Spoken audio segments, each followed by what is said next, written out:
Bienvenidos a un nuevo episodio de Economía y Libertad. Soy Alejandro Mulet y hoy, como siempre, está con nosotros José Basagoiti. ¿Qué tal? ¿Cómo estás, José? ¿Qué tal, Alex? ¿Cómo estamos? Muy bien, con ganas. Pues sí, aquí en Madrid pasando calor. Bueno, en el episodio de hoy vamos a hablar de un tema que estoy seguro que os va a resultar pues muy interesante, que no es otro que pues la actualización de las previsiones por parte del FMI respecto a España y a las grandes economías mundiales, y después, aparte, sobre el rejonazo fiscal que se nos viene y que el presidente Pedro Sánchez ha anunciado hace apenas unos días. Entonces, si te parece, José, empezamos por la parte del FMI. Para aquellos que no lo recordéis, pues hace unos días el Fondo Monetario Internacional ha actualizado pues cuál puede ser el desarrollo de la economía mundial pues de aquí a final de año, lo que serían las previsiones de crecimiento o decrecimiento en este año, en este caso para el 2020. Y pues lamentablemente en el caso de España nos han otorgado un menos 12,8% de caída de nuestro Producto Interior Bruto en este año, empatado con Italia y un pelín superior a la caída que experimentaría Francia, que sería del menos 12,5%. En este caso, digamos que 3 países europeos coparían el top 3 de las mayores caídas en cuanto a Producto Interior Bruto. Disculpa. No sé, José, ¿cómo ves esta situación? Pues mal, evidentemente son estimaciones muy malas. Además, recordemos que es de un organismo que no se caracteriza por ser extremadamente pesimista. Y como dices, caída de prácticamente el 13%, que es la tasa más baja de todas las economías avanzadas, de todas, ¿no? Luego algo que había que comentar, una deuda que se nos puede ir hasta el 123 o 125%, según las estimaciones, algo que se acordarán nuestros nietos. Esto es algo que además los políticos tienden a omitir, ¿no? Que deuda presente son impuestos futuros. Por lo tanto, los datos son muy malos y auguran un futuro pues, bastante incierto para la economía española. Y luego otra cosa, que es un indicador, desde mi punto de vista, bastante indiscutible de la pésima gestión casi terrorista de este equipo de gobierno. Además, cuando hay evidencia empírica, que es lo que estamos contando, estos datos, creo que ya no se puede defender lo que es indefendible. Y el problema, Alex, es que estos datos se van confirmando a peor. Hace poco, el pasado jueves, conocimos también las cifras de desempleo y confirman este mal camino, ¿no? Pues con un decrecimiento en un mes estacionalmente positivo como es junio. Y el problema que yo veo es que no es una tendencia tan global, ¿vale? Ese mismo día, por ejemplo, Estados Unidos presentó pues unos datos de empleo de más de 4 millones de trabajos creados, otras comunidades de la Unión Europea también presentaron ciertas mejoras. Es decir, es particularmente España la que está ganando este bochornoso premio a la peor gestión económica. Y bueno, ojalá fuese solo económica, ¿no? Es que no recordemos que en el punto sanitario también tenemos pues, una de las mayores tasas de fallecidos y un sistema de recuentos dantesco, casi ridículo, ¿verdad? Donde un día nos dicen que tenemos menos 2.000 muertos, otro día 3, otro día más 1.700, una situación totalmente surrealista, ¿no? Entonces, como digo, estarás de acuerdo, ¿verdad?, en que estamos ganando la carrera a la peor gestión económica y a la peor gestión sanitaria, algo que no es nada sencillo de lograr.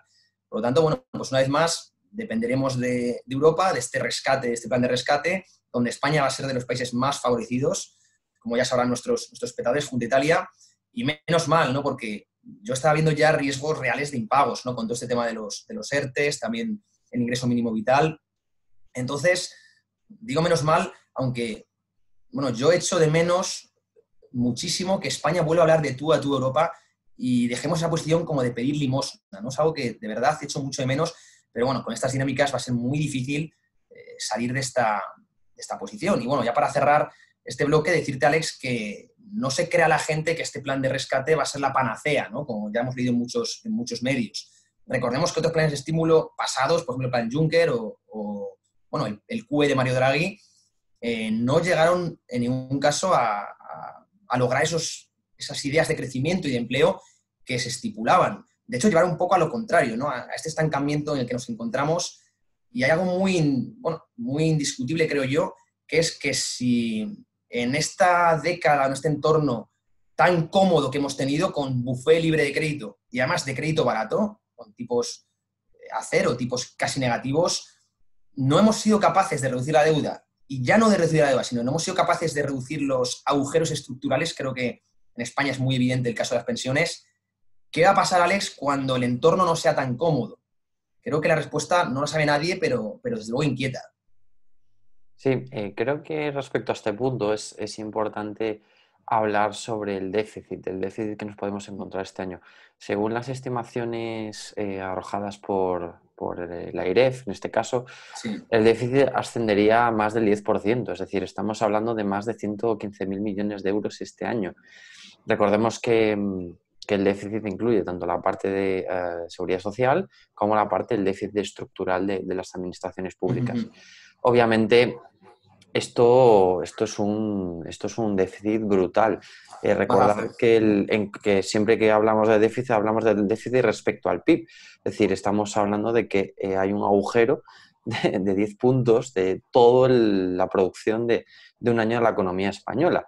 Eso es en un único año y, pues en este caso, de gobierno de Pedro Sánchez. Pero recordemos que es que venimos desde el año 2008, 2009, encadenando déficit tras déficit tras déficit tras déficit. Y no fueron déficits pequeños, han sido déficits realmente grandes, sobre todo en la época de Zapatero.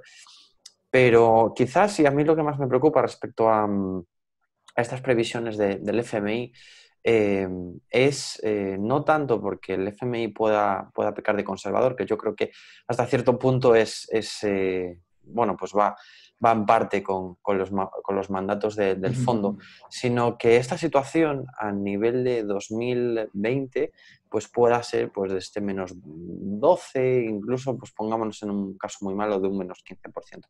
Pero ¿qué pasaría si en el 2021 tuviéramos un escenario de un menos 5 o un menos 6%? Y si en el 2022 la economía no llegara ni siquiera a un 0%, sino que incluso siguiéramos en un entorno negativo. Ahí sí que podríamos ver auténticos dramas porque la destrucción ya en el tiempo sí que golpearía, pues yo creo que a casi todo el mundo, por no decir a todo el mundo. Los recortes salariales serían terribles, por supuestísimo el sistema de pensiones amenazado, por mucho que nos pueda ayudar Europa, los sueldos públicos habría que meterlos un tijeretazo brutal. Digamos que nos pondríamos ante un escenario Grecia, claramente un escenario Grecia. Recordemos que en Grecia ha habido recortes de pensiones que en algunos casos han llegado al 40%. Y pues eso obviamente sería brutalmente impopular, por no comentar que veríamos hasta dónde llegaría la tasa de desempleo.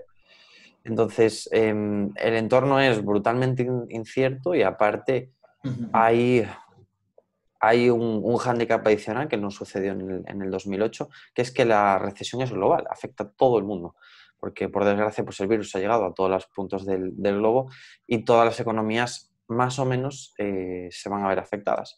Entonces, aquí, por desgracia, no va a haber unos ganadores y unos perdedores. En 2008, pues sí que hubo partes del mundo que apenas notaron el batacazo, pero es que estamos en un momento en el que habrá unos grandísimos perdedores, que puede ser en este caso España, Francia o Italia, y después habrá unos menos perdedores, pero no creo que haya ningún gran ganador de este periodo. Bueno, como tú dices, el problema no es ser el gran perdedor, ¿no? Que es a lo que apunta España y, bueno, las previsiones, ahora mismo el gobierno está intentando solucionar ese problema que dices tú, de en los próximos años evitar que se perpetúe el déficit, porque, como dices, hay dos grandes partidas que son sobre todo las pensiones, que parece ser que el agujero se lo quieren dejar al próximo gobierno, porque el agujero existe a pesar de que ellos nieguen que vaya a estallar, es una cosa que es más que evidente, ¿no? Y para ello, bueno, están haciendo ahora mismo pues toda esta idea de la subida de impuestos, desde su punto de vista, con esto solucionarán el tema del déficit, solucionarán los presupuestos, cosa que también se puede poner en debate, desde luego. Ellos hablan, ahora comentaremos también el siguiente blog, que es un poquito el de la famosa justicia fiscal, ¿no? Que habla constantemente Pedro Sánchez y Pablo Iglesias, concepto que parece que se ha acuñado en esta legislatura, desde mi punto de vista bastante tramposo, ¿no? Lo comentaba yo fuera de micrófono contigo, la diferencia entre presión fiscal y infierno fiscal o justicia fiscal, digamos, ¿no? Esfuerzo fiscal, ¿vale? Como lo llaman los sudamericanos. Aquí en España tenemos un esfuerzo fiscal muy alto, ¿vale? Por lo tanto, no tenemos que centrarnos tanto en ese concepto de presión, sino sobre todo en el esfuerzo fiscal. Y es una trampa, como digo, bastante pobre y bastante burda que utilizan pues, algunos gobiernos para maquillar las subidas de impuestos como esta, ¿no?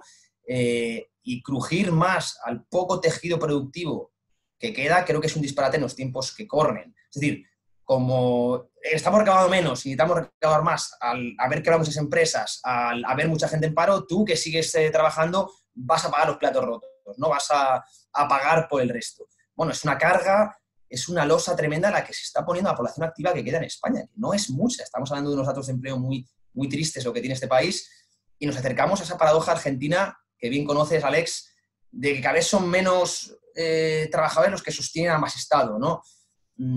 Es algo insostenible y eso sí que es un infierno fiscal absoluto, ¿no? Por lo tanto, bueno, pues desde mi punto de vista, solución que quiero debatir ahora contigo, pero que no tiene por qué revertir el problema del déficit que comentabas para los siguientes años. Sí, sin duda. Bueno, si te parece, vamos a entrar ya en el bloque de lo que tiene que ver pues, con la subida de impuestos que ha anunciado Sí. Pedro Sánchez hace apenas unos días. Un poco por poner en contexto, el otro día pues, Pedro Sánchez tuvo una entrevista con Ferreras en La Sexta, en las que, pues bueno, digamos que de forma totalmente tácita, pues ha establecido pues, que en este país vamos a sufrir una profunda, no sabemos cuán profunda, pero sí que va a ser importante subida de impuestos a casi todos los niveles de renta, diría yo. Esencialmente, José Antonio García Ferreras, creo que se llama José Antonio García Ferreras. Bueno, sí. Yo es que lo conozco por Ferreras, entonces no, Yo también, no me preocupo mucho. En este caso, pues le preguntaba, ¿va a haber subida de impuestos? Y Pedro Sánchez, su única respuesta era, a nosotros lo que nos importa es la justicia fiscal. La justicia fiscal, sí. La justicia fiscal. Esto quiere decir agarrar la cartera porque vienen estos. Por desgracia, pues el caso y es claro, por mucho que vendan una subida únicamente para las rentas más altas, los datos son abrumadores. El déficit está ahí, la incapacidad para recabar más recursos está ahí y esta pues, potencial subida de impuestos que pues, veremos cuándo se sustancia va a afectar a todos los tramos de renta o al menos a todos los tramos de renta a partir de 30.000 euros, que no deja de ser esa tan mencionada clase media que todos conocemos y que, bueno, pues a la que mucha gente aspira a acceder. Entonces, y me gustaría hacer esta reflexión, digamos, inicial contigo. Cuando se habla de esos 7 puntos de diferencia respecto a la media de ingresos de Europa, lo que no se comenta es cuál es la distancia de los salarios en España respecto a esa media de ingresos de Europa, porque no es lo mismo cobrar el 25% de un sueldo de 2.000 euros que cobrar el 25% de un sueldo de 4.000 euros. Entonces, estamos comparando rentas que son muy diferentes. O sea, no tiene nada que ver la renta de un alemán con la renta de un español. Y a partir de ahí, esa falacia de la gran diferencia entre presiones fiscales entre los distintos estados. Lo que tú dices, estamos comparando peras con manzanas y el gobierno está, bueno, pues acogiéndose a ese concepto, como digo, muy pobre de equiparar presión con esfuerzo fiscal. Desde mi punto de vista, una vergüenza y bueno, pues se están haciendo las cosas al revés, ¿no? En vez de atraer, digamos, o fomentar la inversión, sobre todo la inversión extranjera, estamos haciendo lo contrario de esas subidas de impuestos que además distan mucho de cómo están actuando otros países de Europa, ¿no? Y bueno, no estamos aprovechando, esto lo comentábamos creo además en el anterior vídeo, las tremendas ventajas geoestratégicas, el capital humano que tiene España. Es un país, no olvidemos, con unas condiciones inmejorables. Es un paraíso para aquella persona o empresa que quiera venir a invertir, a iniciar un proyecto, pero es que lo estamos espantando, lo estamos espantando, ¿no? ¿Cómo vamos a atraer inversión si grabamos más la inversión? ¿O cómo vamos a traer ahorro si grabamos más el ahorro? ¿Cómo vamos a tener patrimonio, ¿no? Si pegamos un sablazo al patrimonio? Es que es de cajón. Se está haciendo las cosas completamente al revés, ¿no? Y bueno, pues vamos a ver en qué acaba todo. De momento no sabemos, como dices, cuán va a ser la la subida, pero parece que va a ser de las mayores subidas de la historia. ¿Y por qué recurrimos a esta subida de impuestos? Evidentemente, detrás de todo esto es el no querer tocar el gasto público, ni el superfluo ni el básico. Detrás de toda esta estrategia es el no querer tocar el gasto público. ¿Por qué no quieren tocar el gasto público? Bueno, evidentemente la respuesta es bastante obvia, ¿no?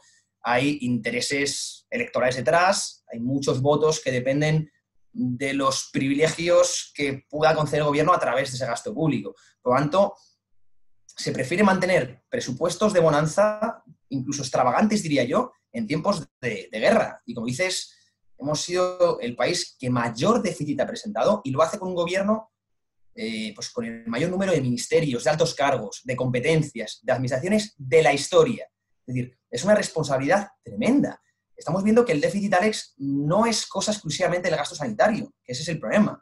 Es decir, el déficit viene del derroche, del despilfarro tremendo, irresponsable de este equipo de gobierno que prefiere subir impuestos al malherido tejido productivo que reajustar un poco los presupuestos. Y sería hipócrita decir que con el gasto superfluo podríamos solucionar este agujero, ¿no?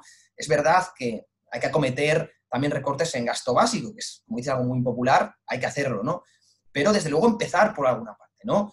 Y bueno, pues han tomado la vía B, la vía 2, de subir impuestos a la poca población activa que queda. Vamos a ver las consecuencias. Ellos mismos saben que van a ser negativas a largo plazo. De momento les interesa el cortoplacismo prácticamente como a cualquier gobierno dentro de este sistema electoral, ¿no? Que se rigen sobre todo por el cortoplacismo y no tanto en la sostenibilidad de largo plazo. Así que, bueno, vamos a ver esta subida de impuestos desde mi punto de vista muy, muy negativa, Alex.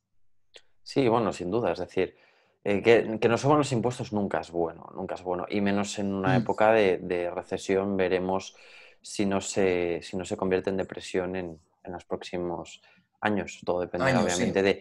de cuál sea el desenlace del virus, cómo evolucione la pandemia, etcétera, etcétera.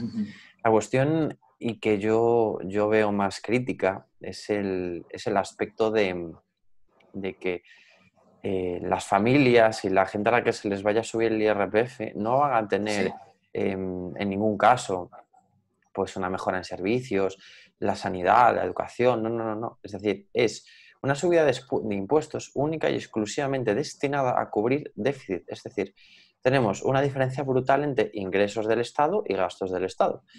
Entonces, como ese gap en estos momentos es superior al 10% del PIB, veremos si al final las cifras de este 2020 no son superiores incluso, lo que les ha obligado pues es a, vale, pues hay que apretar un poco más. De hecho, pues en Unidas Podemos en algunas ocasiones ha hablado de que hay que lograr una subida fiscal de 80.000 millones de euros. Eso es una auténtica barbaridad y es totalmente imposible. Recordemos que la recaudación de IRPF está en torno a los 82, 85, 87.000 millones de euros. Es más o menos donde fluctúa año a año en función de cómo funciona de bien o mal la economía. Si no me equivoco, en el año 2019 ha sido de 87.000 millones. Aparte, impuestos de sociedades, ese impuesto de sociedades que pues, las sociedades habéis ido pues, devengando progresivamente durante cada trimestre, ese impuesto de sociedades va a tener que ser devuelto porque muy pocas empresas van a poder presentar beneficios este año fiscal. Entonces, al final, y aunque estamos adelantando recursos a Hacienda, no nos engañemos, la situación es mucho peor y de hecho hay una falta de información bastante importante respecto a cuál es el estado real en estos momentos de las cuentas públicas. Es mucho peor de lo que nos podemos llegar a imaginar. Es decir, hay tensiones graves de liquidez en la tesorería de la Seguridad Social, hay tensiones graves de liquidez para pagar los sueldos y salarios de los empleados públicos y es cierto que el gobierno se está apoyando de forma reiterada y reiterativa en las emisiones continuas de deuda.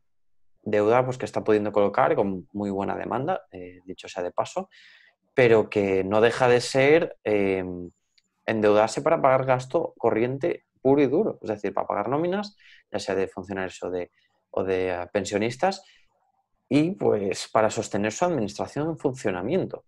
Pero no hay un plan y eso es lo verdaderamente crítico. Nos podemos encontrar ante una población que padezca tasas de paro de superiores al 30%, y el gobierno pues que esté gastando como en plena burbuja inmobiliaria o peor, como en plena burbuja de ingresos de Cristóbal Montoro, que esa es casi peor que la inmobiliaria.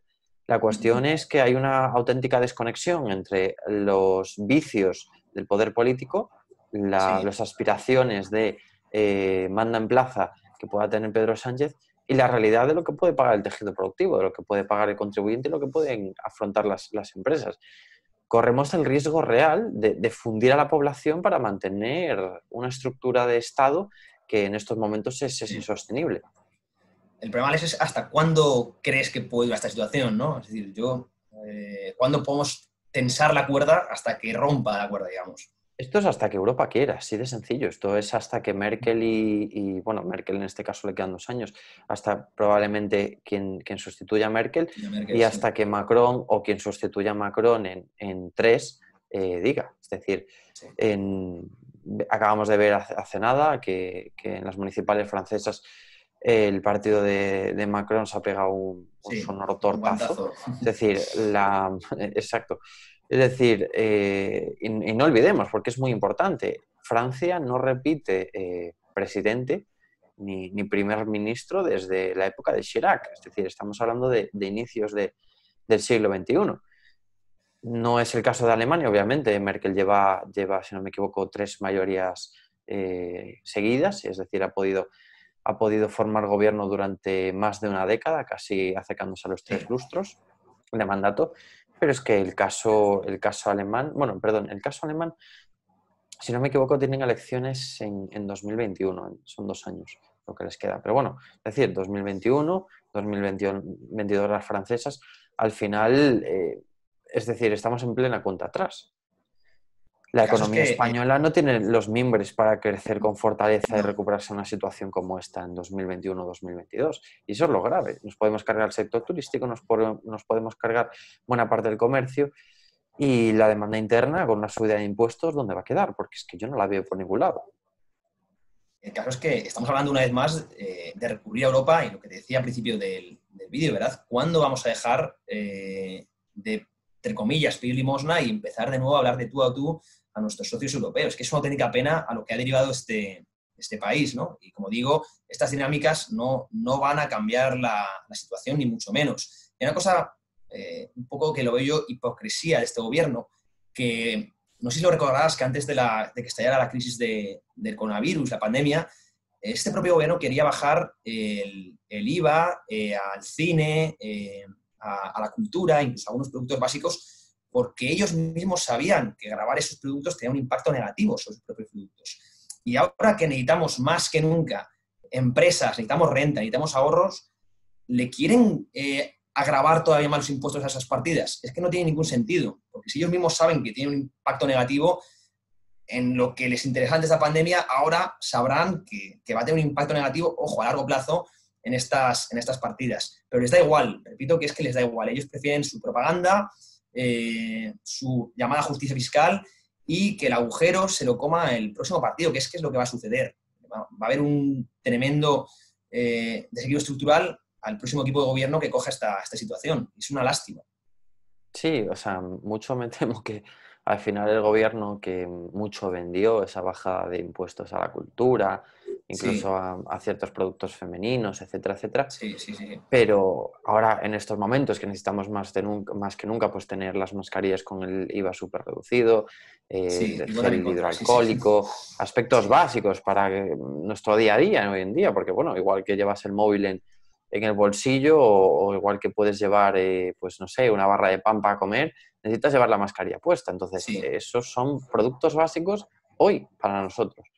Pues como producto básico una mascarilla o el gel hidroalcohólico o los guantes incluso, pues que no se bajan de la burra y son incapaces de adaptarse a las necesidades actuales de la población. Que es que tampoco se les pide tanto, es tener una mínima empatía con la gente que está saliendo todos los días a trabajar y que tiene que ir en metro y que necesita protegerse, porque es que necesita los guantes, las mascarillas, necesita lavarse las manos sí. todas las veces que pueda y más para evitar contagiarse. Es decir, eh, ponerse un poco del lado de la gente que va en metro y que no va en coche oficial, porque si vas en coche oficial, pues tendrás a gente que te lo pueda higienizar cada vez que lo necesites, pero es que todos los que nos movemos, bueno, en mi caso no, porque yo teletrabajo, pero toda la gente que se mueve en transporte público o que va andando y que se cruza con alguna que otra aglomeración para llegar a su trabajo o para no, que esa gente necesita ir protegida, por Dios, un 4% de IVA en esos productos. Si es que tampoco hace falta que sea de aquí a para siempre, simplemente que sea durante este periodo en el que estamos en pandemia. Pero nada, es que no, ni esos mínimos matices de Detalles. empatía, de Sí. conexión con la gente. Os digo que ya, bueno, para ir cerrando Sí. el concepto, por favor, de presión fiscal y esfuerzo fiscal tiene que quedar muy claro a todos los oyentes, a todos los espectadores, y que no nos vendan la burra, por favor, de que de aquí, bueno, pues no pagamos impuestos o pagamos un poco, que las clases medias no van a ser afectadas. Esos dogmas que intenta vender de forma muy barata el gobierno, por favor, intentemos quitarlos, intentemos saber la realidad que tenemos por delante. España no es ni mucho menos un paraíso fiscal. De hecho, hace poco me acordé porque fue en el día, no sé si es el 30 o el 29 de junio, el día de la liberación fiscal, pero estamos trabajando a día de hoy prácticamente 180 días para la hacienda pública. Es decir, bueno, creo que ya está bien, ¿no? Entonces, me revuelve el estómago cuando nos hablan de justicia fiscal en unos países que tienen muchísimo menos paro, muchísimo más sueldos, mucha más calidad de vida y que nos quieran presionar más todavía a los supervivientes que llevamos aquí en España, acercándonos, como decíamos antes, a la paradoja argentina, ¿no? Vamos a ser al final 4 gatos los que vamos a sostener todo este inflado y esta hipertrofia estatal. Entonces, por favor, quiero eliminar esos mantras, esos dogmas, porque de verdad estamos en una situación muy, muy peleaguda de cara al corto y medio plazo. Sí, sí, sin duda. De hecho, bueno, un poco simplemente para encuadrar esta reflexión que comentas, cuando hablamos de esfuerzo fiscal hablamos de recaudación sobre PIB, ¿vale? Pero cuando hablamos de presión Al fiscal revés. hablamos de Eso es. recaudación sobre el PIB. Partir. Cuando hablamos de esfuerzo fiscal hablamos de recaudación sobre PIB per cápita, es decir, lo bajamos a nivel de la persona. ¿Cuánto porcentaje de PIB le corresponde a cada persona y cuántos impuestos se pagan en función de ese porcentaje de PIB per cápita? Que esa es una cifra mucho más realista y que pues muestra mucho mejor realmente cuántos impuestos recaen sobre la generación de riqueza de cada persona. Que obviamente, pues como aquí salimos como uno de los principales países de la OCDE, este dato no interesa mostrarlo, les interesa el de la presión fiscal, que obviamente es contra un PIB y contra toda la recaudación fiscal. Bueno, José, si te parece lo dejamos aquí por hoy. Como siempre, un placer charlar contigo, en este caso pues del tortazo que nos ha pegado el FMI, en este caso tortazo de realidad, y también pues de la situación grave que van a afectar las cuentas públicas españolas y que además va a afectar nuestros bolsillos en los próximos meses. Bueno, un placer, Alex, y por supuesto agradecer de nuevo al Partido Libertario el ofrecerme este espacio para dar mi opinión libremente y también agradecerles el gran trabajo que están haciendo ahora pues, con las elecciones vascas y gallegas. Así que seguir así, mucho ánimo y gracias de nuevo por estar aquí. Por supuesto, pues nada, un placer como siempre tenerte aquí, José, y recordad, todos los que veáis este vídeo, si estáis en País Vasco, estáis en Galicia y tenéis la posibilidad de votar, no dejéis de votar por el Partido Libertario. Tenemos ahí a nuestra gente, a nuestros queridos libertarios, dando la batalla y esperamos pues que tengáis la amabilidad de apoyarnos. Dicho esto, nos despedimos hasta el próximo vídeo. Un saludo a todos. Placer, saludos.